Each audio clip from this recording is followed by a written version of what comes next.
ముఖ్యమంత్రి గారు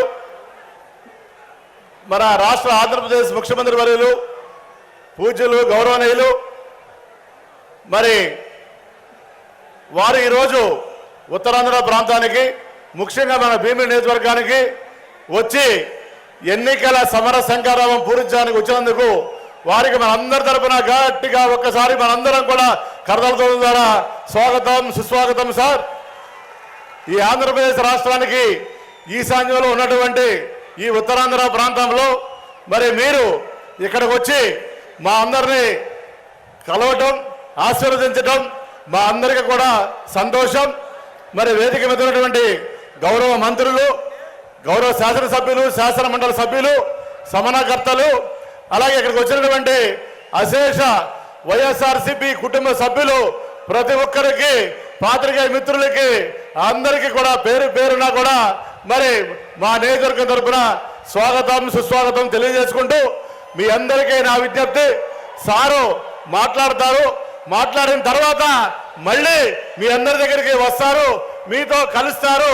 మనందరినీ కూడా మరి కలిసి అందరితోటి కలిసిన తర్వాతే సార్ వెళతారు. కాబట్టి సార్ స్పీచ్ అయిపోయిన తర్వాత కూడా మీ అందరూ కూడా ఇక్కడ ఉండాలని మీ అందరికీ కూడా విజ్ఞప్తి చేస్తూ, ఎందుకంటే సార్ మనం కలవడానికి వచ్చారు.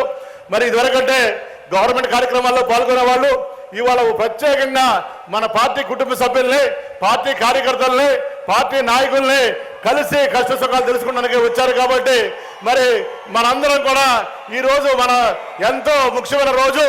ఇక్కడి నుంచే రేపు రాబోయే 2024 ఎలక్షన్స్ లో మరి దశ దిశ రాష్ట్రానికి కానీ పార్టీకి కానీ చేయబోతున్నారు.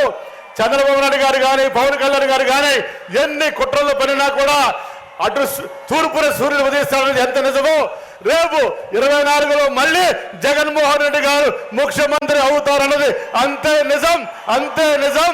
మరి ఆ యుద్ధానికి మీ అందరూ సిద్ధమా? మీ అందరూ సిద్ధమా? మీ అందరూ సిద్ధమా? మీ అందరూ సిద్ధమా? ఇదే టెంపో రేపు మళ్ళీ మన జగనన్నని మళ్ళీ ఆ కుర్చీలో కూర్చోబెట్టే వరకు ప్రతి ఒక్క కార్యకర్త, ప్రతి ఒక్క నాయకుడు సైనికుల్లాగా యుద్ధంలో పోరాడి మళ్ళీ మన జగనన్న అక్కడ కూర్చున్న తర్వాత మళ్ళీ మనం విశ్రమించాలని ఈ 2 నెలలు ఎలక్షన్లో అయ్యే వరకు కూడా ఇదే రకమైనటువంటి ఉత్సాహాన్ని మరి మనందరం కూడా చూపించాలని తప్పనిసరిగా కోరుకుంటూ గౌరవ ముఖ్యమంత్రి శ్రీ వైఎస్ జగన్మోహన్ రెడ్డి గారికి మరొకసారి మీ అందరూ కూడా సార్ స్పీచ్ అయిన తర్వాత మళ్ళీ మీ అందరూ వచ్చి కలుస్తారు.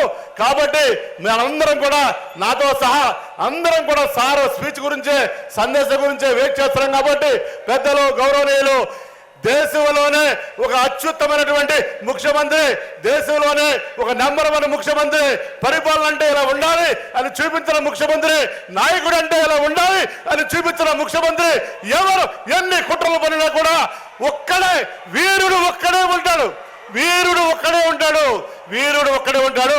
అలాంటి వీరుని మన జగనన్న మరి వారిని సగౌరవంగా వచ్చి వారి గౌరవ సందేశం ఇవ్వాల్సిందిగా మనందరి తరఫున కూడా విజ్ఞప్తి చేస్తూ సెలవు తీసుకున్నాను. జై హింద్, జై జగన్, జై జగన్, జై జగన్.